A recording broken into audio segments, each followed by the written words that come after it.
Test, 1, 2. Hey, everybody. I know if you're Baptist, the back row, man, is your thing. And I'm all about that myself. No judgment. But if anybody feels comfortable moving up a little bit, that would be awesome. If not, no big deal. I know our folks always come in 20 minutes late and sit in the last 3 pews. So on the live stream, it looks like we have 3 people. There it is. But we have 5. And I want people to know that we have 5 people in worship. Thank you guys so much for staying this afternoon and spending time talking about the use of humor in Brave New World. Peter and I were talking about what to call this, and I said, Brave New World is okay, but it's a little bit of an understatement, I think. I feel like we've sort of jumped on one of Elon Musk's rocket ships and gone through like a black hole into some uncharted universe. I was saying to my friend Will, I feel like I'm building a startup right now. Like, I don't know if that's how you guys feel, but the church is just, we were closed solid for 2 years, and so it's just on and on, building back. And so here we are. I've been pastor of this church for 20 years and a comedian for those 20 years as well. So what I hope I can share with you guys today is what I've learned in the mix of those 2 things. And frankly, the old rules aren't working. They're just not. And so we have to come at things in a fresh new way. Humor, laughter, may be one of those important tools to bring the fresh new way. It's like my husband and I are big Harley riders. Any riders? Thank you. Always, nobody's like, oh, no. 2, yeah, what do you ride?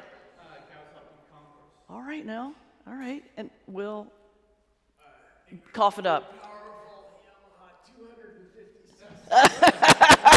Woo! That'll work. Yeah, as my comedy partner. Well, that's all right. Yeah, you got to do it. My comedy partner, Rabbi Bob Alper, talks. He has a scooter and he calls it his Hardly. I was like, that's not even funny.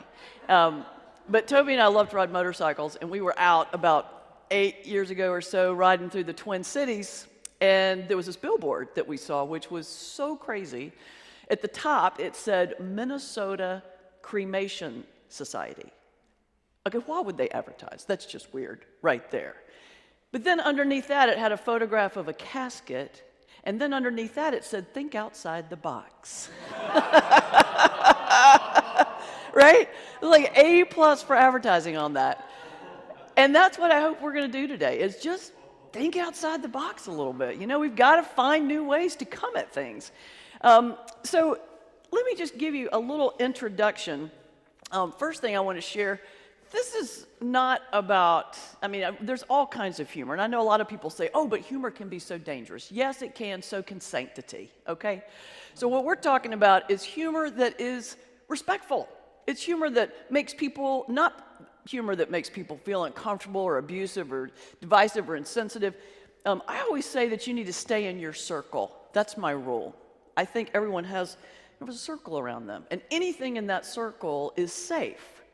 Like, I can make fun of women, I can make fun of Southerners, I can make fun of women with red hair, I can make fun of women with red hair that's got a little boost going to it, I can make fun of people wearing cowboy boots. This is all Baptist, it's all right here. But when I step outside of that circle, it's where it can possibly become a problem. That's when the disrespect, I think, becomes a problem. Like, here's an example. Here's a joke that I can tell because I'm English, Scottish, and Irish. That's my background. Englishman, Scottishman, Irishman at a bar, 3 beers in front of them. Each has a fly floating in the draft. The Englishman looks at the beer, pushes it away, and is like, I'm not drinking this. The Irishman pulls the beer up, pulls the fly out, throws it away, drinks the beer. The Scotsman, which is primarily my people, takes the glass, pulls the fly out, shakes it really hard and says, spit it out. Right? Now, you can't always, you got to be careful about the jokes you tell, but if it's from your people, you're good to go. So in general, I just say stay inside your circle. So the humor we're talking about today is respectful humor, humor that lifts us up, humor that honors our own situation but doesn't go after others. I always say ministers and comedians have the exact same job. This is me preaching. It's actually not at Madison. This is at Marble Collegiate, but I like the picture there better than my own preaching at my own church, so I just put it up there. And then this is our Laugh and Peace tour at the National Comedy Center we did right before COVID hit. And it's the exact same job, though, if you think about it, because as pastors and as stand-up comedians, we stand in solidarity with people through the goofy things in everyday life, through the kind of tough things, and we stand with people in crisis. And when we do our jobs right, both jobs make people feel less alone. So I think it's important to realize the connections between the two. This is not about figuring out how everybody here can be a stand-up. If you want to, I can give you the resources, but it's about authenticity. And I love this quote by Fred Craddock: "To refuse to use one's own language is a clear evidence of a lack of faith." This is just about finding the honesty and the power to be who we are in the pulpit. So this is where it comes down. If you, again, as Dr. Wright said this morning, if you don't take anything else away today, take this. If you can laugh at yourself, you can forgive yourself. And if you can forgive yourself, you can forgive others. And that's really pretty much every world religion squished down into two phrases, right? But it's so true, because laughter is about forgiveness. It is about finding the commonalities. It is about bringing us together. This is my shameless sharing of my email, but this is why I'm sharing it with you. I have a digital handout that's got all the links from this, live links in the document. So if you want to email me, just take a picture of this, write it down, email me afterwards. I'll send it to you. There's a bibliography. And again, a lot of the videos that I'll be showing, I have the live links. So everybody got that? Rev Esparz. Okay, great. So let's get started. What I have put together is basically the 10 commandments of comedy, as I see it, that helps us in preaching, pastoral care, self-care, healing. And this is my, of course, Moses action figure that sits on my desk. Yeah. Yeah, oh, I've got Jesus too. Did you talk about pink Jesus? Do y'all know about pink Jesus? I've got a pink Jesus, plastic Jesus statue that I think came to Lester Randall one year. You shake him, and he's got an 8-ball in his feet, and he'll give you answers. Yeah, and I did that in a sermon one time, and unfortunately read exactly what showed up, and I said, ask Jesus a question, like, are the Packers going to win the Super Bowl or something like that, and shook him up, and the answer that popped up was, I died for this? So, you got to be careful with that stuff. So thank you, Will, for calling out Pink Jesus. Appreciate that. And by the way, thanks for this interaction. I do better as a comedian just with a little sprinkle from the audience. But questions, thoughts, stories, comments, please feel free to just raise your hand, because the learning here is just as important as anything I have to share with you today. So commandment number 1, thou shalt get to the point. Lord, can I have an amen? Let's go back to that. We can all go a little long on this, especially Baptists. We get going. I love this quote by Mark Twain. If I had more time, I would have written you a shorter letter. Editing takes time. It's tough. This is an art form that we have let fall by the wayside. Here's the southern version of that about preachers. Sermons like biscuits improve with shortening.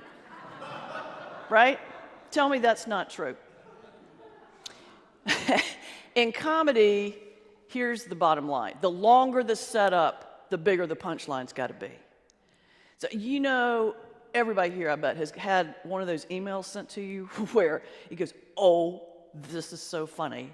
And then you scroll for like 10 minutes to get to the end. And by the end of it, it could be the funniest thing ever, but you're asleep on the floor because it took too long. There's too much information. It got diluted.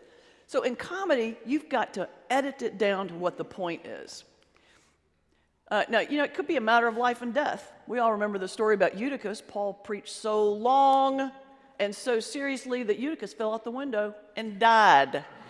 He was raised. But at the time, It was a long-winded sermon that drove this young man to his fate. So we got to remember it's important. Our church signs we put out in front of Madison always try to grab people's attention, kind of grab a little either funny or thoughtful to get people to either take a photograph or think about it.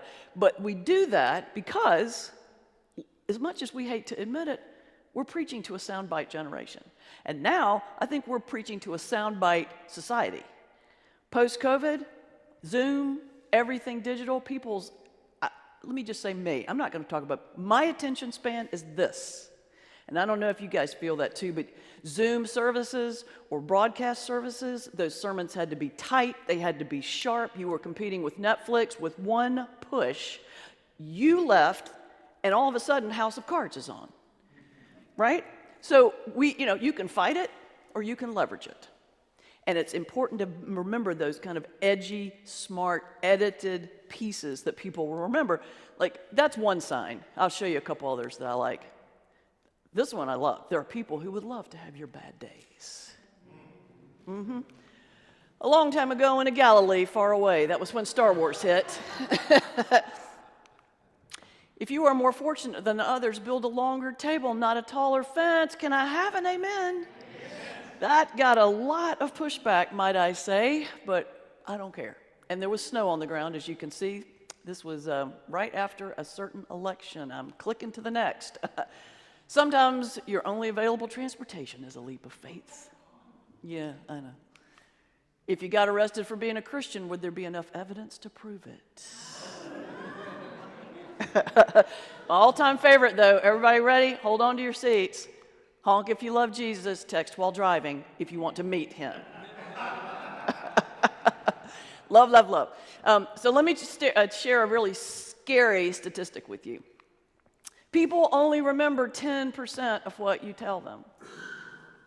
Really terrifying when you think about all the hours you spend on that fabulous sermon that's going to change the world. 10% is what they're going to pull and repeat at brunch. That's the bottom line. So we have to decide what the 10% is that we want them to take away up front, right? So Jesus was a good editor. Okay, everyone, listen carefully. I don't want to end up with 4 different versions of this. I mean, Jesus didn't get up and kind of do what I did. Hey, welcome everybody. I'm going to give you an hour-long PowerPoint, and then we're going to have questions about theology. No. He got right to the point. The kingdom is like a mustard seed. What you do to the least of them, you do to me. And I hate to say it, and I know it's going to make people kind of cringe, but everyone was a 140-character tweetable message. Short, tight, right to the message, and what people repeated. Gettysburg Address, 272 words. Shakespeare's most famous sonnet, 114 words. Moses saved an entire race of people with 4 words. Come on. I think the best one, though, is Dr. Seuss. The writer who breeds more words than one needs is making a chore for the reader who reads. Yeah. 2 quick steps to get to the point. These are my 2 tricks. 1, do a one-line summary. Stuart Blythe gave a great presentation. I don't know if anybody saw it this morning on storytelling, and it was fabulous. And he said something that caught my attention. He said, if you got 5 or 6 messages in a sermon, you've got nothing. You need one message, which goes back to my statement that you've got to know what that one-line summary is. I mean, back in the day before I went to seminary, I was a trial lawyer, and I worked at a big bank that I shouldn't mention. Anyway, it's the first 2 syllables are city, whatever. But one of our former chairmen said, we cannot be selling anything that we can't explain in 1 sentence. And it's the exact same thing for sermons. The bottom line is if you can't put it in 1 sentence, then it's not ready. And I usually try to get that 1 sentence, and I put it at the top and keep going back. Does it have to do with that? No. Oh, I don't want to let it go. Which brings me to point 2. I have a purgatory category for stuff that's working its way to sermon heaven. And it makes you feel a little better when you cut it and put it in a file that you know will come back. But sometimes it's got to go to keep that tight nature of the message. So, commandment number 2, thou shalt craft like a comedian. In comedy, it's a pretty simple formula, and it's called the incongruity theory. You set the pattern with 2 things, and then you break it with a third. So, for example, sometimes I talk about the diversity of creation, and I'm like, think about the diversity of creation. Heaven and earth, platypus and blowfish, pattern set. Jerry Springer and Jerry Falwell breaks the pattern, right? Part of my stand-up routine is about being a Southerner in New York, and I talk about Velveeta. And I said, what is that stuff? It's like Cheese Whiz and Silly Putty. I don't even know what it is. And then I go into this pattern, and I say, I don't know what it is, but it's a versatile dish. We would slice it and put it with Ritz crackers for like a fancy party appetizer. We would melt it with Rotel tomatoes. Do y'all ever do that? With the nacho dip, pattern set. We would caulk the tub with it. But see the reaction? Because now your expectation is set because you're like, bing, bing, and then, and it catches you off guard. So it's a very kind of simple pattern, but it works. And that's true not only for just a joke, but it's true for a document structure, a sermon structure. 2 paragraphs, the third one breaks it. It keeps people's attention. One of the things I think is very important in this is the importance of cross-training. I once read that Serena Williams used the footwork of Muhammad Ali for her tennis. And I think that's so fascinating, the idea that we study other disciplines.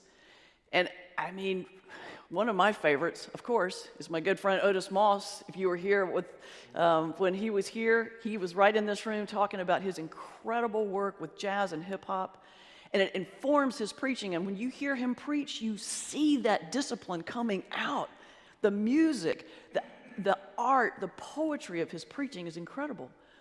I mean, I like to watch Top Chef. I love the cooking channel because why? We are chefs. We are preparing a meal to be served to others. And there's a lot that I learned from those chefs about how they kind of push the envelope, how they prepare things differently. I mean, I went to a conference last week in Chicago that was a bunch of women leaders. They had leaders coming in from all disciplines in Chicago. One was a woman who crafted perfume, a perfumer, and she talked about how perfume has changed during COVID. That pre-COVID, the aromas were meant to drive empowerment, but now people are craving comfort and relaxation. Tell me that won't preach, right? We had an incredible woman that took us on a tour of the Ukrainian neighborhood in Chicago. We went to the Ukrainian museum, and afterwards, she taught us, we went to a little restaurant, she taught us a toast, and it's budma, the word budma, which means existence, and it's budma, budma, ya, ya, ya. Existence. And you think about what's happening in Ukraine right now, and she shared with us that the first line of the Ukraine national anthem is, Ukraine has not yet died. We're just learning something that had nothing to do with preaching, but that's next week's sermon, actually. We're going to talk about that. So go into different disciplines, find your material in all types of places, and of course, storytelling. Again, Stuart's presentation this morning was so rich and wonderful. My other mentor would be Fred Craddock, but I think I'm going to put Stuart's picture up there now for the next presentation. It was so wonderful. I have been studying storytelling since COVID hit. I found that to be my new kind of art form. And so I've studied it online through Zoom classes, and then once things started opening up, I've started doing storytelling through The Moth and some of the local storytelling jams in New York. I see people nodding their heads. There's tons in Toronto. They're all over. And very simple, but, these are tightly edited stories. These are not just, hey, I'm going to tell you a story about my grandmother. No. These are stories that are crafted and curated down to every word choice, every dialogue. It's detailed. All 5 senses are used, and it's vivid. You bring characters to life. I mean, I'll tell you, I did kind of go into my first storytelling class a little snotty. You know, it's, oh, I'm a trained comedian. I'm a pastor and a preacher for 20 years. I've got this. Not so much. My first story was awful. And I realized this is an art form that is absolutely different than anything I've ever done. And so you work at it, and that informs your preaching, and that informs the comedy, and then your storytelling gets better. And I ended up doing a storytelling jam around a story about kind of my call. And I'm going to give you the first 1 minute opening, because I think it helps see some of these. I basically talked about my call as a pastor and a comedian. And I got up and I just said, it all started when I announced to my Southern Baptist Sunday school teacher, Mrs. Lideker, that I wanted to be a preacher. And I couldn't help it. You know, I just, one of my favorite things to do as a 6-year-old was to take all my stuffed animals and shove them in a corner and make up funny sermons. Unfortunately, I was raised in a church where most of the leaders looked like Gandalf out of Lord of the Rings, and they did not believe that women should be ordained. So you can imagine her response to me saying I'm going to be a preacher was a bit curt. In fact, because Mrs. Lideker liked to smoke unfiltered cigarettes, and unbeknownst to anybody in the church, drank a lot of bourbon, her message came out in 6 words that sounded kind of like a cross between Sam Elliott and Isaac Hayes. It's like, darling, that's just not gonna happen. Now, it goes on with the story, and I'll spare you the details because we've got a lot of material to cover, but it's about bringing those characters to life. It's about the dialogue choice and the detail, and you can do these in sermons as well. And it just breaks the kind of line of the story arc. Oh, I popped back. So yes. So, all right, now, commandment number 3, thou shalt preach like an EKG. What in the world is that about? Now, y'all know what an EKG looks like, right? Spike, drops down, spike, drops down. The spike is an electromagnetic change in the heart. Well, our preaching should be exactly the same kind of pattern. We've got to have a spike, which is a change, and then they absorb the information, and another spike, absorb the information, spike, spike. And why do we have to do that? Well, because I'm afraid that based on a study by Time magazine, human beings have the memory and the attention span of a goldfish. Yes, Time magazine through Microsoft performed a study on the digital impact on the human brain that showed adults tend to lose concentration after 8 seconds. Goldfish keep attention for 10. How they know that, I don't know, but anyway, I'm sharing the information, whatever. It's a tough job. Attention span, 8 seconds. Now, a comedian has to hit a punchline 6 to 8 times a minute to keep an audience. That's the expectation. Bang, bang, bang. Thank goodness none of us have to have that kind of concentration or that kind of demands, but we do have spikes available to us. Voice, silence, movement, material. That's what we have to pull people back. Voice, we've got speed. Most folks tend to get nervous and talk really fast. I do that myself. But it also helps with keeping an audience. Keep a set pace, and all of a sudden the action increases in the scripture or the message, and you get a little faster, right? So slow and fast, tone and inflection. I mean, y'all, seriously. Have you ever been around somebody that gets up and says, starts the service by saying, "This is the day that the Lord has made. Let us rejoice and be happy about it." You know that person goes home and their voice completely changes. And they're like, "Good morning, everybody. What's going on?" That is what you need up here. Maybe not exactly like I just did, but you've got to bring the person that you are into that pulpit, which means a voice inflection, some kind of change. You've got volume. Sometimes we talked with Stuart this morning about leaning in with softness. Leaning back, if you're going to pop the mic and do something loud, that can bring an audience back. It's a spike. Silence is probably the biggest one of all. We never use silence because it's scary to stand in front of an audience and say nothing. But think about it. They're not reading a book. They can't underline it. They can't highlight it. They've got to have time to process the information. They can't go back and reread it. I want to just share with you something I read recently. There's a guy named Oscar Castro Neves who writes musical scores for movies. And he said this: "It is common in a dramatic scene to gradually bring the music to a crescendo and then stop. Silence. And whatever is spoken on the screen in that silence is heard more powerfully." So it brings people back, but it also highlights the message that comes right after that silence.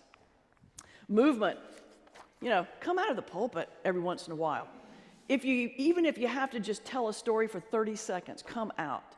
Maybe if you don't want to leave your notes, you could just come out and say, "Good morning," and then you go back to your notes. Whatever works for your comfort level, but some movement. And of course, material. We've gone through this in seminary, but you've got 3 types: logos, ethos, pathos. You can pull from all of those because you don't always know who you're preaching to. Maybe it's a story, maybe it's exegesis, maybe it's facts, maybe it's... In our church, we've changed up the broadcasting, so we actually are now using images and people coming in from outside the church. That is a spike. It's different. They're like, oh, wait, it's something visual. All of that helps bring people back. This is what I find is really helpful to me. This is what I give every sermon, an EKG test. Sound and no visual, no sound with a visual. Now, I hope that you guys are recording your sermons. If you're not, please do. Get somebody with a cell phone to do it, or buy a very reasonable camera because they're out there. Record it. And then watch it without the sound. Think about the physicality of what you're promoting. Well, you are promoting it, but what you're preaching. Does your facial expression match what you're saying? Does your movement keep people's attention? Does it look energetic? Does it look like you believe what you're saying? And then turn the visual off and listen to it with the sound. What's your voice sound like? Can you hear it? Is there a change in the voice, the modulation? Does it sound like music? You think about it, forte, piano, allegro, it's a musical instrument. Use it. Commandment 4, thou shalt get creative. This is my Pharaoh headdress. I wouldn't suggest it. Don't do this. Don't try this at home.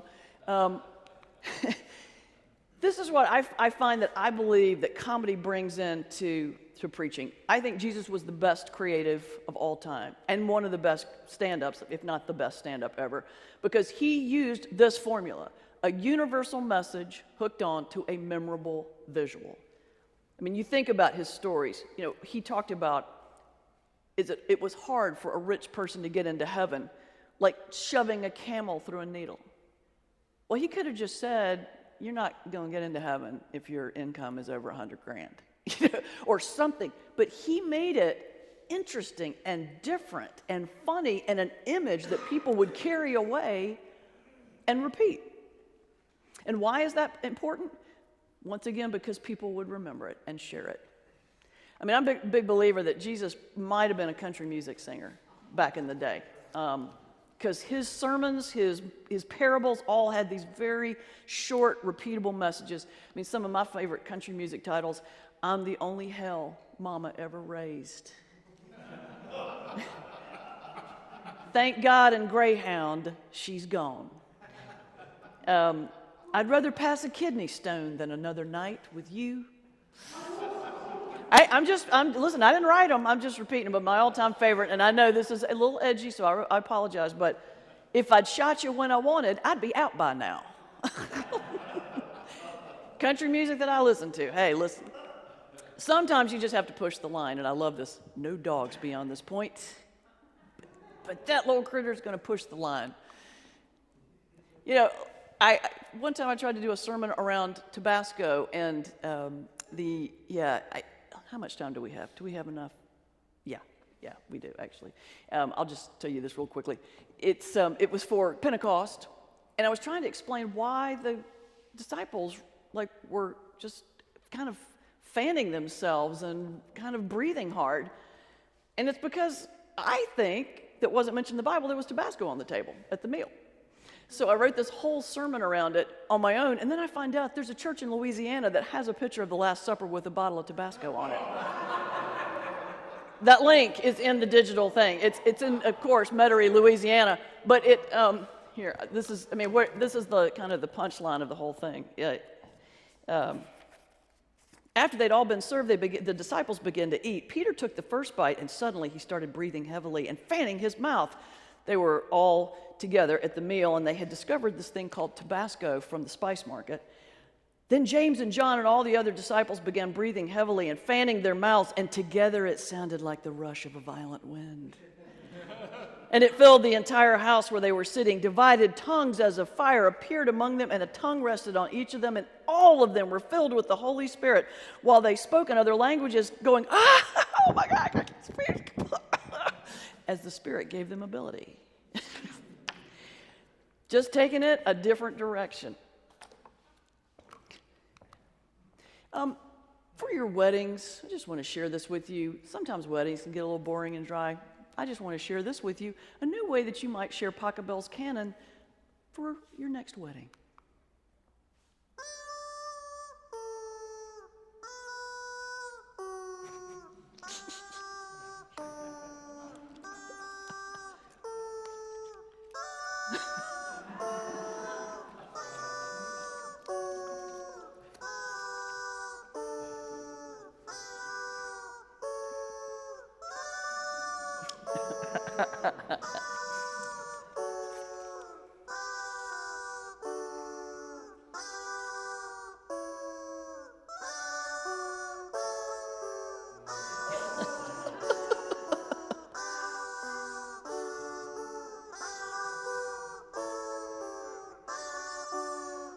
Stay with it, you got to see the end of it.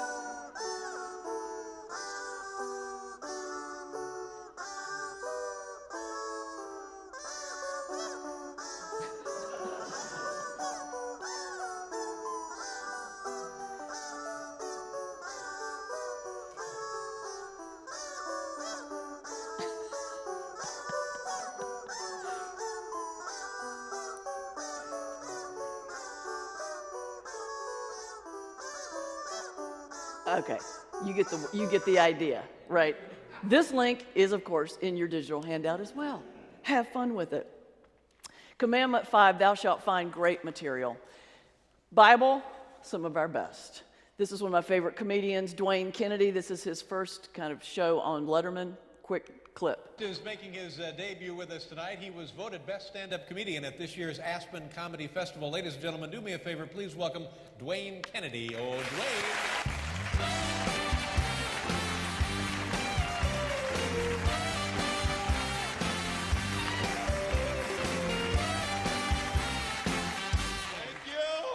What's poppin'? How you feeling? I feel good too, thanks for asking. I've been reading the Bible, and this is what I have learned, is two things that they talk about in the Bible a lot. Wine and stuff that's hard to believe.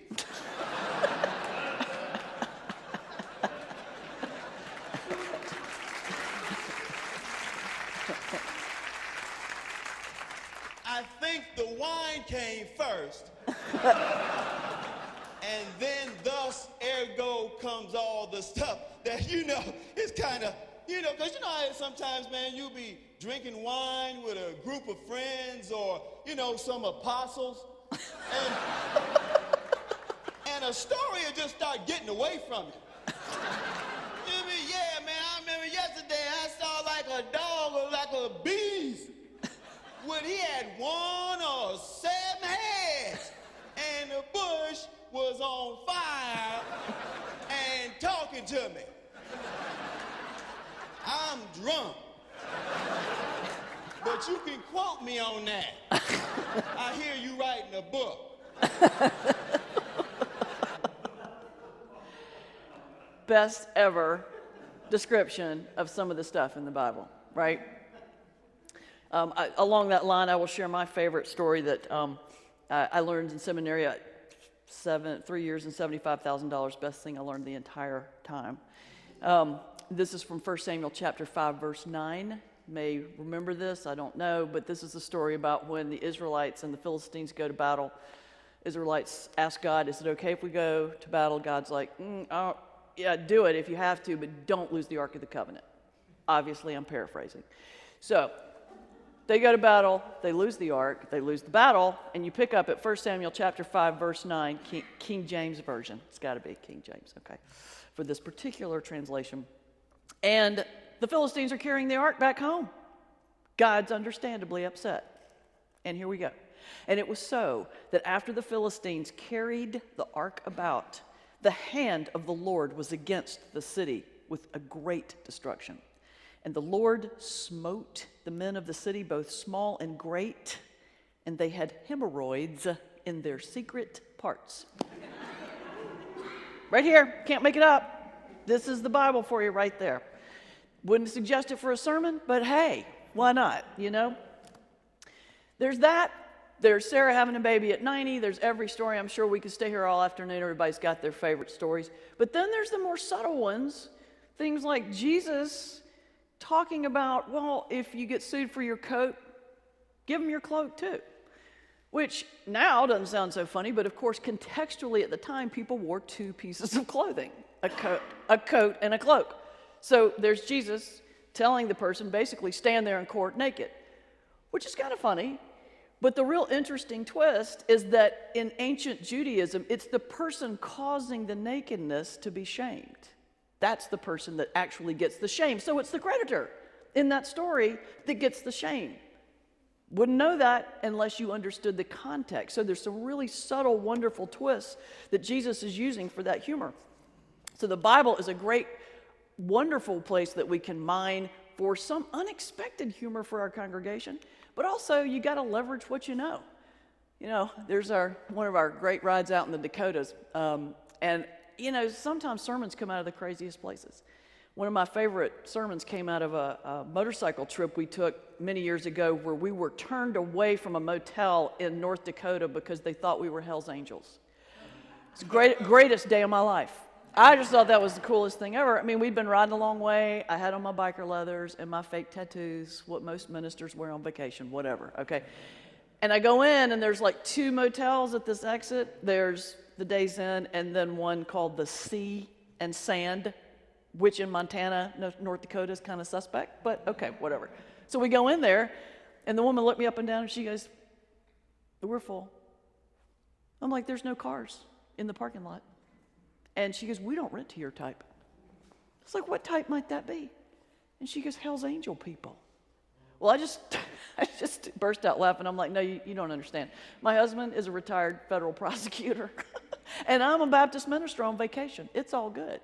And she leaned across the counter and goes, Bible says it's wrong to lie.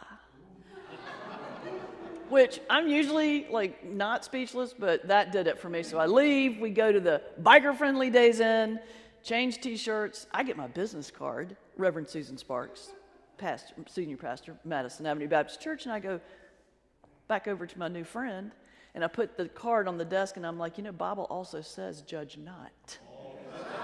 And then I just like march out, right? Yeah. I mean, was that very Christian? No, but it was so fun. Oh, so fun. Yeah, and here's the really funny thing. I'm walking out, and she goes, well, I guess there's a little Hell's Angel in all of us then, isn't there? Which gave birth to one of my favorite sermons, Hell's Angels, we have heard on high. Okay, so back to the story. Leverage what you know. You just don't know where sermons are going to come from. I've got a bunch. Yeah, this is an Amtrak trip we took across country, 3 days, Chicago to California. Great trip. First day in those little rooms, it's wonderful and romantic. Second day, it's kind of fun. Third day, it gets a little close. Toby goes to get us coffee as we're getting ready to pull into California. And, you know, me, I'm going to have my little Southern woman fix. So I fix my hair, get some makeup on a whole bit. He comes back with the coffee, and he just freezes in the doorway. He's like, what is wrong? And I'm like, what? He goes, you look so angry. And it was then I learned an important life lesson right there. Never draw your eyebrows on a moving train. Right? Yes, my friend over there knows what I'm talking about. Don't do it. And I managed to craft that into some kind of sermon about what you see is not always what's there. Everybody is carrying a burden. Everybody's fighting a battle. And you open it with that, and then you go somewhere. Just use what you know. Stuart said something so great this morning. He said, you know, they teach you in seminary that you shouldn't use stories about yourself. And he said, that is, and I know he wanted to say something more extreme, but he goes, that's wrong. And he goes, that's where you find the good stories. And so I went up to him afterwards. I'm like, I love you. That may sound inappropriate, but this is a sign near our house in Wisconsin. Liquor and fireworks. What could go wrong? You know, I don't even know what kind of sermon that could be, but I just loved it and I wanted to show it to you. Yeah, this is me and Elvis because we were tight, you know, back in the day. Just kidding. But I found this sign in Memphis that said, trust Jesus and Elvis. And it was right before Easter, and I'm like, thank you, baby Jesus. There's my sermon. Because then it's a sermon about how Christians have a lot to learn from Elvis fans because Elvis fans still believe the king lives. You know, it's just like God went, you know what, you look tired, here, just take this. Here's your Easter sermon right for you, right? This is a parade in southern Wisconsin. It's called the Standstill Parade. Why? Because all of the majorettes and the fire engines and the mayor, they're parked by the side of the road. It's the people that walk by. So it's the Standstill Parade. And I'm showing this to you because I actually used this to preach a very fiery sermon about racism in America. And I've been invited to preach to a large church down south, and it was a predominantly white church that did not talk about race, as we were just talking about in Nicole's wonderful presentation. So I opened with this story. People were like laughing, oh, that's so funny, that's hilarious, la, la, la. And then the tag that came out of this is, it's our time to move. Because the crowd's moving by the parade. I'm like, you know what? We're like that crowd because it's our time to move. And then we started moving into the more serious conversation, and you build it out of that. Sometimes you have to take people in through humor to get them to a place where they can relax, sit back, and hear a message that they need to hear. And I find stand-up sometimes can help with that. Stuart talked about this morning. Again, he should be here. We should be tag teaming this. You know, give people credit if you're using their stuff. I quote comedians, storytellers all the time. Just tell people that you're telling their story. There's nothing wrong with that. And keep records. If you see something funny, write it down. I will forget it in 30 seconds. So I just keep a notebook everywhere I go. Funny, interesting. Riding up here this morning, I pass a building. I love it. It's a store, and it's called North of Brooklyn. I don't know. That just struck me as so funny. I mean, I live near Brooklyn, and here we are in Toronto, north of Brooklyn. Well, thanks for clarifying that. That's really great. I mean, Commandment 6, thou shalt throw a party. I'm going to go fast through this because I really want to hit hard the last couple of commandments. Thou shalt throw a party. I think that doing a worship service is basically like throwing a cocktail party, which is kind of crazy because I'm a Baptist, but you know what they say about Baptists. It's like the difference in like a Baptist and an Episcopalian is that the Baptist will actually speak to you in the liquor store, you know, that kind of thing. Anyway, I think that the formula works. Pre-party planning, you've got to think about who's coming, who's going to be there. What'd you say? Talk to me, Will. I thought you. Oh, right. Okay. Yeah, I thought you were busting me out on being a Baptist who actually slips some. Yeah. You got to know your audience, right? I had a friend that used to talk about put yourself behind the eyes of the audience before you put yourself in front of them. Who's going to be in those pews? Now, I'm not talking about crafting a message that has to be something they need or want to hear necessarily. I was very, very sensitive, and I thought what Nicole was talking about was so powerful. We have to bring truth to power. We have to bring these rich, hard topics that have to be talked about, but we also have to know who's in front of us and how they hear information. There's a way to be able to preach to people hard, difficult topics in language, images, ways that they can hear. So you need to know who's going to be there. I mean, Jesus did. He thought about who was in front of him. He used those common everyday images. Then there's the day of the party. You got to welcome your guests at the door. Now, let's talk about it from a live stream perspective. These days, COVID may be over in terms of church on site, but most folks here, is everybody still live streaming most of your services? Let me tell you something, and I know you know this. It was very intimate during COVID. Those Zoom calls, those broadcast services, close-ups, really wonderful kind of intimate messages. Now all of a sudden there's a camera in the back. You got somebody in a pulpit and a choir, and that intimacy is gone. So if you don't call out that live stream in the beginning, you lose them. And I know you know this. A lot of folks, though, I've seen in some services, they don't even acknowledge the camera. They don't welcome that live stream audience in. So important. And you've also got to make sure they're in eye contact. Like if it's that exit sign, I look at that just like I look at my friends here. 1, 2, 3, 4. Important for live stream, which we just talked about. And then at the door, I mean, I worked for a minister when I first started who stayed in his like little kind of parish office until 1 of 11, and then he used that 1 minute to walk from his office, coming in the back door, and then went to the pulpit, and then went out of his office and back to his office. I mean, can I just say, that sounds awesome. So, I mean, let's call it out. There's some Sundays I think that's a great idea, but that's not your job, right? We need to be out front, welcoming people, because there's a lot of folks, at least coming in my church, that have been harmed by the church. They are terrified to come in those doors. But if there's a face that humanizes that place out front, makes all the difference. To me, it's all about bringing joy. You know, I love this wonderful kind of idea of joy is contagious. You know, Louis Armstrong says, "Smile and the world will smile with you." And I love that. And he's on to something, because studies show that actually when you see somebody smile, it activates neurons in the brain that makes you smile back. It's just something that human and basic. And it's caught on, this idea of the contagiousness of joy in kind of corporate America, actually. Disney, for example, and the Ritz-Carlton use what's known as the 10-5 rule. When employees are within 10 feet of a guest, they are to make eye contact and smile.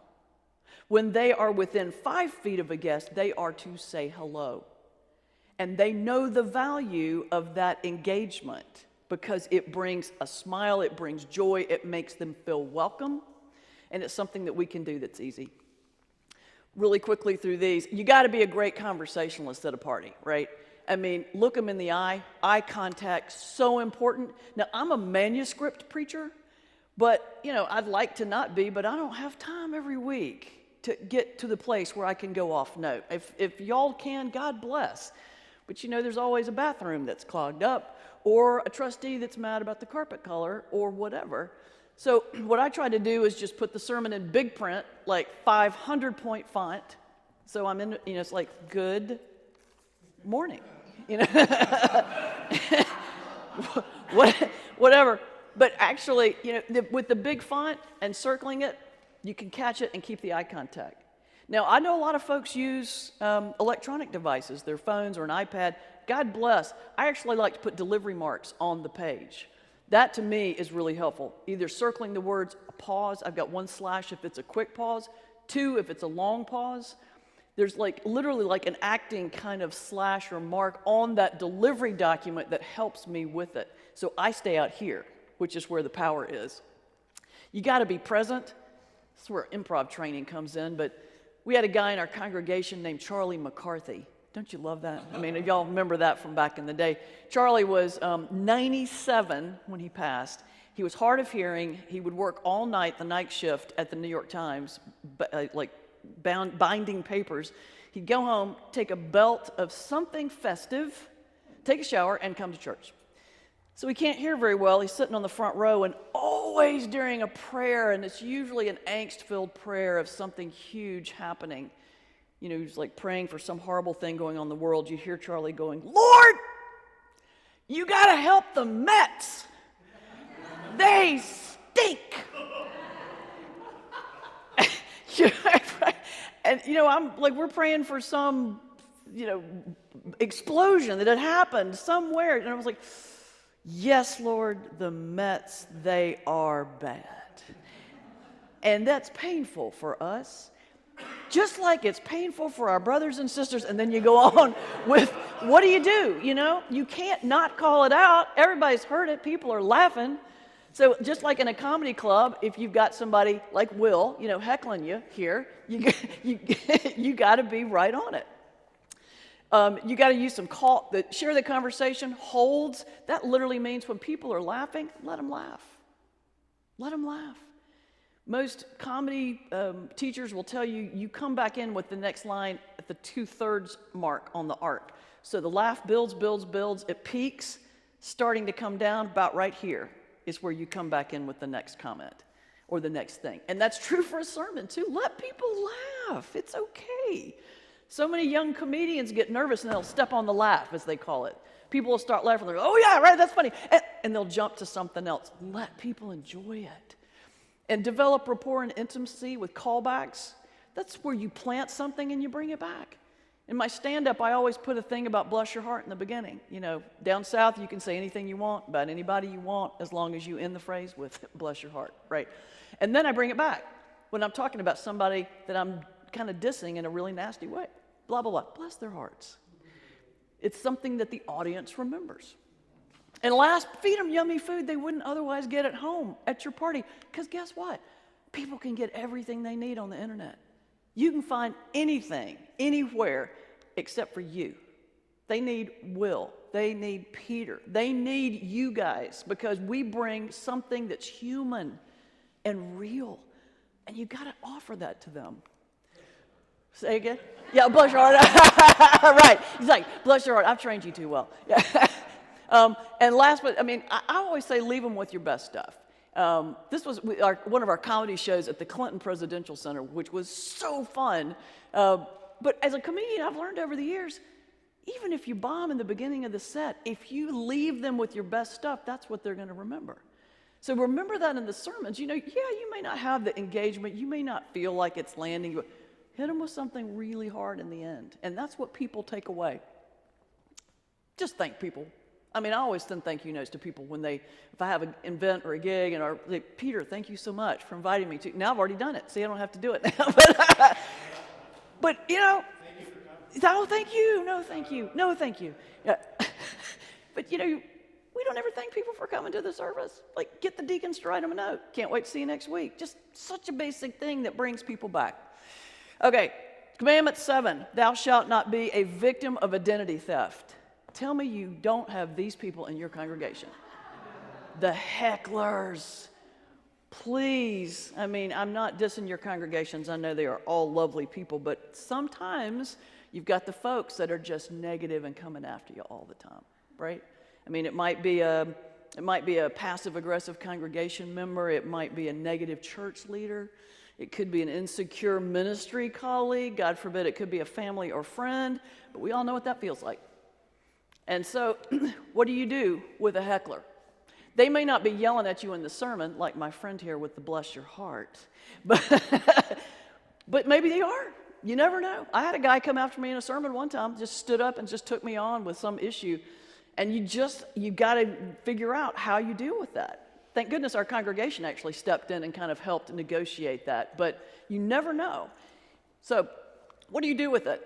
Well, there's an imposter syndrome piece that goes to it with it. I love that. I hope to God that's Batman. It's a little fish. You see it? All right. But you've heard about the imposter syndrome where you think in your head, I'm not really all that. Maybe I'm not as good a preacher as I think I am. Maybe I don't bring the skill set I think. Maybe I'm not good enough. And we struggle with that. So what do? You ask yourself these 3 questions. Is it true what you're saying to yourself in your head? 99.99% of the time, the answer is no. If it's not, then why do we continue to carry this belief? And more importantly, who would we be without it? We've got to put ourselves through those questions. Comedians do it, preachers do it, Actors do it. We all get nervous. We all have the doubts and the voice in our head, but this helps. Mistakes happen. My grandmother used to grow gigantic tomatoes, huge tomatoes in the North Carolina mountains. I asked her how. She said chicken poop. It took me a while to eat those tomatoes after I heard that. But it also reminded me that sometimes the richest things come out of the real hardest, nastiest places. You never know. Mistakes can yield great things. I forgot the Lord's Prayer in my very first sermon at my very first service when I started at Madison. I merged the Lord's Prayer in the 23rd Psalm. Can you imagine? Like, how many times have we all said it? And I was so nervous. I was, praying and thinking about the sermon. Sorry, God, that was what happened. And I'm like, lead us not into the valley. Oh, God. And there was this long pause, and I was like, because it's a really bad valley. And we really want out of that valley, Lord. I didn't know where to, I just completely shut down. And finally, I was like, thank you forever and ever, amen. Yes, out. And I backed out, and sure enough, Frida, I was just telling my friend here, turned 100 last week. Frida comes up to me and she goes, well, that was the most interesting version of the Lord's Prayer I've ever heard. Thank you. You never know, right? What comes out of it? Okay, I got to show you this clip real quick. This was in the middle of COVID. I had we were trying to get ready to rebroadcast in the sanctuary, and I just couldn't pull it together, so I decided to just make it part of the service. So that was the opening slide.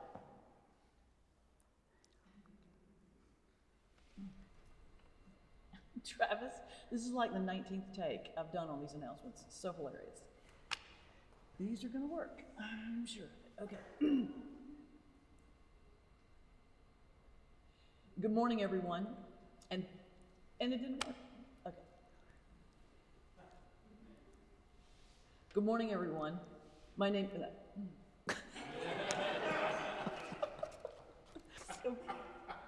Good morning. Yeah. Okay. Whatever. I don't like this lighting. Oh, that's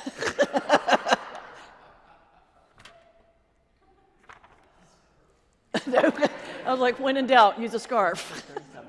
This is the last tape. Clearly, I'm a little rusty on broadcasting in the sanctuary, but this one's going to work. Good morning, everyone.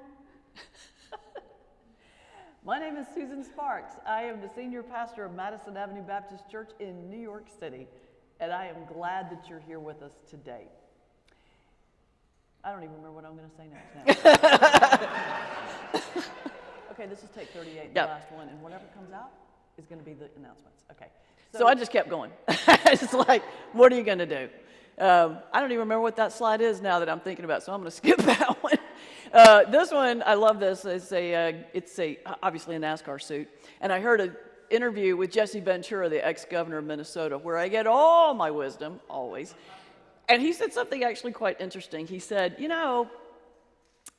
I think politicians should be made to wear a NASCAR suit because then you will know who owns them. Oh, right? Tell me that. And I was like, okay, there you go. And actually, it hit home for me because I thought, that's, we're all wearing a NASCAR suit. Who's got the center spot? Is it the doubting voices? Because if it is, it's going to completely mess you up here. And that is a problem because this is to me like the Bible of kind of thinking through being nervous and presenting as either a pastor or a comedian or whatever. Believe, behave, become. What you believe up here over time drives how you behave. And how we behave over time drives who we become. So we got to get this straight. We've got to make sure that we have a really solid foundation, what's going on up here. Okay, Commandment 8, thou shalt not be exhausted by the Sabbath. This is my t-shirt in memory of when I cared. I wear it under my robe sometimes. Please, preaching pastors out there every week, please, my gosh. A friend used to call it the relentless onslaught of the Sabbath. Yeah. Somebody this morning got up and asked a question, I can't remember who it was, that said, okay, my sermon this Sunday is the following. And she had a question. I was like, how do you know what your sermon is going to be today? It's Monday. It's like, wow, I'm impressed. But here's the thing. Almost anything will work again if you unplug it for a few minutes, including you. We've got to find a way to be able to heal ourselves as a wounded healer and then heal others. Laughter, to me, is one of the key ways to do it. And as a comedian, I'm a little biased about that. But, laughter can bring brain power. Left brain and right brain work together when we're laughing. It actually increases creativity when there is laughter involved in the creative process. It lowers blood pressure, increases heart and lung function, stimulates endorphins. I mean, think about it. The intake of laughter brings extra oxygen and heals the body. I'm a cancer survivor. I'm a breast cancer survivor. 16 years last week. Yes, so good. Yeah, thank you. Well, thank you for that. And the clap is for everyone here, because I know there are folks, given the statistics, maybe going through it, have gone through it, know people going through it, or any kind of physical crisis. Laughter actually is one of the great healing tools that we have. So I access it for not only physical healing, but psychological healing. I keep an Atta-Girl file. I know that's really just kind of superficial and tacky, but I just do. Because I've got also one with the skull and crossbones that is equally big. For the people that are mean or mad or the bad emails, we get a lot of scary mail at our church. We are one of the first welcoming and affirming Baptist churches in the country. Honey, we are in people's crosshairs. But then I got this. I heart me. All the things that are nice that people say, I'm having a bad day, I go to that and read something in the file. But I also keep good things in my office to be able to laugh a little bit. Some great bumper stickers. I like the last one myself. Do you follow Jesus as close? As a bumper sticker. My Jesus and Tammy Faye Baker earrings. If you remember from the PTL club with Jim Baker, I don't know if you remember that. Anyway, Tammy Faye with her mascara that was running down. One of my congregation members gave me that. A recent T-shirt gift. It's a girl. I love that. Extra slide. Yes.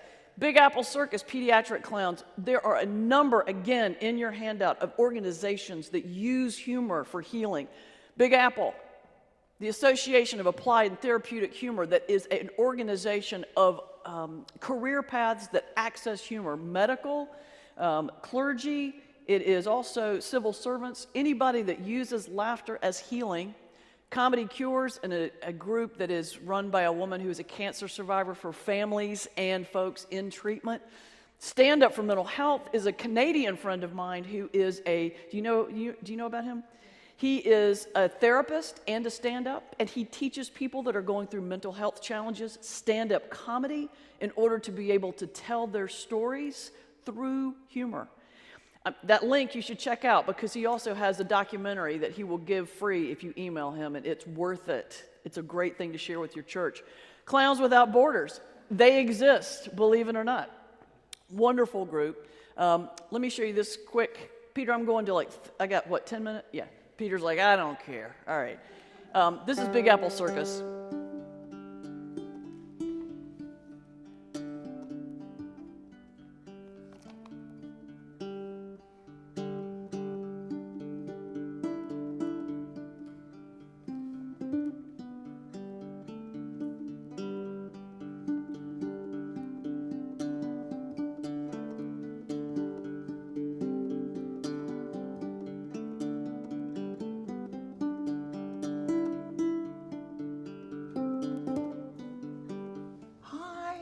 Good morning. Good to see you. Is it okay we come in?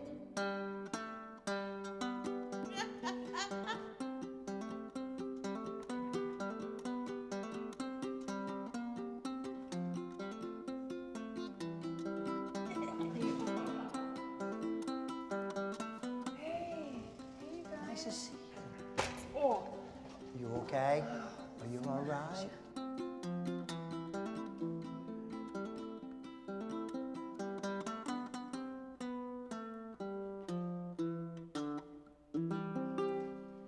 Beautiful. It's all about the power of humor to bring people into a space of healing. One of my favorite signs that we put up, the secret to living well and longer: eat half, walk double, laugh triple, and love without measure. Yep, if we could only all follow that. The next to last commandment, number 9, thou shalt leverage laughter for world peace. A lot of times people go, how do you possibly use humor in terms of the trouble in the world? Like, for example, with equity issues, with justice issues. Well, there's a way. Laughter diffuses conflict, for one thing. One of my first cases, this is supposed to be Hawaii. I think it is, I'm not sure, but that's the image that I'm trying to show you. One of my first cases, I was a lawyer up at Citibank, and I was working in New York City. I go into my office in Long Island City, which is one of the grossest, at the time, it's nice now, but was this warehouse burned out district. And the phone's ringing. I pick up the phone, and a guy is screaming at me. You haven't answered this. The bank is liable, on and on and on. And he goes, I've sent you a draft complaint. I need you to look at it. So I put it on speaker. I pull it out, and there's a draft lawsuit for $20 million against Citibank. And the guy, he's talking and screaming at me, and I look at it, and at the top it says, in the District Court of Hawaii, Honolulu Division. It's January. I'm in an ice storm in Long Island City. So I pick up the phone, and I'm like, hey, yeah, I got it, thank you. Listen, let's try it as soon as we can. There's this long pause. I was like, put it on the fast track. Actually, I will give you my personal credit card number so you can FedEx the lawsuit to me, and maybe could we try it next week? And there was this long pause, and he goes, are you nuts? I'm like, no, I'm looking out my window. I'm in an ice storm. It's 10 degrees in New York City. You're threatening to sue me in Honolulu. Yes, I want to try the case tomorrow.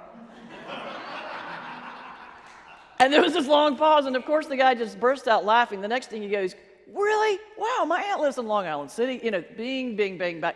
And all of a sudden the tension went from this to this.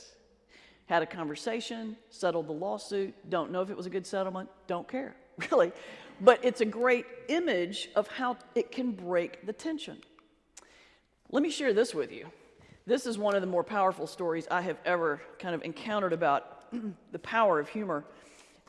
This was a Klan rally in Tennessee, and it was disrupted by a clown troupe called the Ku Klux Clowns. All right? So, this is the book that I've based this on. It's called Preaching Punchlines. And so let me just share a little bit with you. 2007, the Klan planned a march in downtown Knoxville to proclaim their hate-filled message of white power. So the Klan did things like pretending not to understand the shouts of white power and yelled white flower and threw flour all over the Klan as they marched. Some dressed as brides and took signs and said wife power and started chanting behind them wife power in wedding dresses. Some yelled tight shower and had shower heads and sprayed the Klan as they walked by. Finally, the Klan, gutted of dignity and any sense of power, dispersed and went home. Another example of humor threatening power was seen during 2014 in a small village in Germany. The town's residents had grown tired of the neo-Nazis marching in their square. So for every meter the group progressed during the next march, the town donated 10 euros to an organization that helped people leave the right-wing extremist groups. Residents threw confetti at the end of the parade to celebrate the fact that the neo-Nazis had just raised 12,000 euros against their own cause. There's ways to go about this.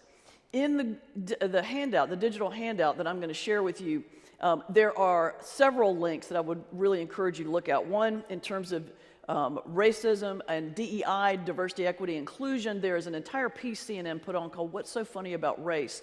And it's black comedians talking about racism through the lens of humor. Very powerful. So I put that link in there. There's an incredible TED Talk on disability through comedy. And it's entitled, I Am Not Your Inspiration, Thank You So Much. And it's by this incredible woman. She is a little person. She is in a wheelchair. She's Australian. And she gets up on this TED Talk. And she starts telling this story about being raised.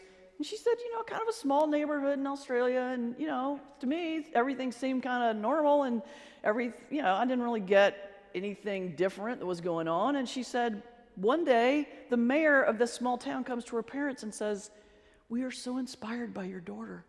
We would like to give her an achievement award. And she said, her parents said, well, thank you so much. What an honor for our family. There's just one problem. She's not really done anything. And there was this whole kind of burst of laughter in the audience, and she goes on to say, I didn't do anything. I am not your inspiration. I am me. I am a human being, whole as I am. So don't recognize this disability. Recognize me. But it's all through humor, and it's so smartly done. I've also got a link about clowns in Ukraine as the children cross the borders, welcoming them into other countries. And I'll show you this. This is a Clowns Without Borders clip that is clowns in war-torn lands using humor.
I'm going to break through just because we're really running tight on time, but you get, again, these links are, you have those. Laughter helps us see the commonalities first. I want to share with you, I've been on a Laugh and Peace tour with a rabbi and a Muslim comic since 9/11. And I think it's one of I just find that to be a very powerful ministry. And it's not about religion. It's about how we help people see the commonalities first. It's observational comedy about our lives. Here's one, this is us. But here's one. I love this clip. It's very quick. But this is about, come on, please. No. Why is this not doing it? Okay. All right, well, I'll tell you what it is. It's in your clips. This is Azhar Usman. He's in Texas, and he's talking about his uncle, how he taught him in order to get rid of a traffic ticket to speak Arabic to the cop. So it's hilarious. Sorry, this is not coming through for you. Oh, maybe it is. Come on. Oh, this is another clip. Okay, we don't have time. So check it out. The rabbi usually ends the show with this, and keep in mind this is a rabbi talking about the commonalities that we all have. He said, you know, I heard this story about two rabbis that were talking, and one said to the other, my son converted to Christianity. What do I do? And the other rabbi said, really? My son too. And they talked for a minute. They said, what do we do? Well, let's go to God. So the two rabbis go to God, and they're like, both of our sons converted to Christianity. What do we do? And God said, really? My son too. Again, a rabbi taking that place to extend his theology in a way that he is, he's comfortable with saying that, understanding that's not his theology, but helping people see that there's a way to laugh together about the differences and the commonalities. The last commandment, bring joyous communication. When I was studying stand-up, and I'll leave you with this, the most important thing that our teachers basically told us is, look, after all the work and the editing and all the preparation, put the notes down, just like for a sermon. Put it down. And for the last couple of minutes, think to yourself, there's nowhere else I'd rather be. This is a message that is so important that I am thrilled to share it. I believe in it. It comes from the bottom of my feet out to these folks, and I am just honored to be in a position to be able to do this. He said that, you get on stage, that reads. He said, you may not tear up on the set, but you will read joyous communication. And that's what this is about. And that's what my whole conversation today is about. How do we, even in these difficult times, bring joyous communication to the pulpit? I'll leave you with this image. I love every once in a while to go down to the Astor Place Kmart in New York. It's it's like a normal Kmart, except for in the basement, it says, and that I should have a better wording, amazing what can happen with a little care and love. But in the basement of that Kmart is a nursery, if you can imagine that, a plant nursery. And there's no natural light. There's no fresh air. It's got cinder blocks all around it, except for one wall, and that one wall is glass into the subway tunnel. So the 6 train comes by and shakes the little plants to their roots. And so I just go down there every month or so and I rescue a plant because I, want to bring it home and let it die in peace in my house. I'm not that great of a gardener, but whatever. Just come to my home. But the reason I really do it is because if you're a gardener, if you've ever seen a plant, they've got those little plastic tabs in them of what the plant could look like if it had the right light and air. And I think that's the goal here is, we all were kind of given a spark of hope at birth. The world does its best to beat it out of us. And it's up to us to have it in that pulpit so it reads out to that audience. What would you look like if you had the right light and air and right nourishment, if you have it, then what happens? You take everyone around you up with you. And if you don't, you bring everyone else down. So my wish for you is many blessings in that ministry and that you hang on to that little spark of hope and light and joy, find a little something to laugh about, and keep it going. So thank you. I know we're over time. I'm happy to stay. Yeah. Sure, please. Hold on, wait a minute. I've been told I have to hand a mic to make sure because they're recording this. I'm told that one of our greatest needs is to be heard, and okay, we are? Yeah. There you go. All right, great, thank you. So I'm told that one of our greatest needs as humans is to be heard, and I was fortunate to be here several years ago when you were here, where you shared with us the Bless Your Heart. And so the following Christmas, I'm out in California with my family, and I now have a nephew who is from France. And so I shared the Bless Your Heart, and we spent Christmas Day blessing each other's heart. and so at one point, my now nephew-in-law realized he had said something that was a perfect setup, and he said, "Oh, bless my heart." I love it. And I had to let him know that you don't get to bless your own heart. Bless my heart. I know, I like that. I hadn't thought about blessing my heart. I love that. Well, I know we're done. I'll leave you with this quote just to kind of ponder. It's a wonderful Jewish Sabbath prayer. Days pass and years vanish and we walk sightless among miracles. Take time to find the miracles in your life, the joy and the hope. Thank you so much for staying today, and blessings on your trip.